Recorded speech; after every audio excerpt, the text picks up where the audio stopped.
طلاب الحلوين، هنبدأ معلومة جديدة من المعلومات اللي قابلتنا السنة دي، حاجة اسمها البلورالز اللي هو الاسم الجمع. الأول إيه تعريف البلورالز أو إيه تعريف الاسم الجمع؟ معناه بكل بساطة هو أي حاجة more than one، يعني more than a person، أكتر من شخص. يعني for example a boy البلورال بتاعها boys. an animal يبقى for example زي كاو بقرة، يبقى الجمع بتاعها cows.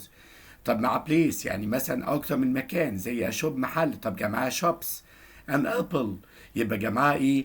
apples. يبقى دي تعريف الاسم الجمع. تعريف الاسم الجمع في اللغة الإنجليزية هي أكتر حاجة أكتر من واحد. طب إيه خصائص الاسم المفرد؟ الاسم المفرد بيجي قبليه أو لأن هما بيساوي كلمة one بمعنى أصح.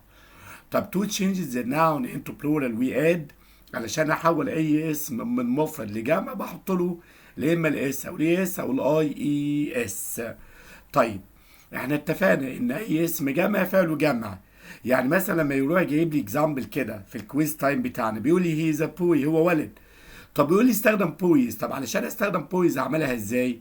يبقى اقول زي، حولت هي لزي جمع، والجمع بيحب الجمع ياخد ار، مش هينفع از، واشيل ايه واحط مكانها اس الجمع، يبقى زي ار بويز.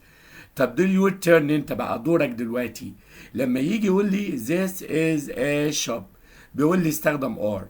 مستني اجاباتكم على الجروب بتاعنا.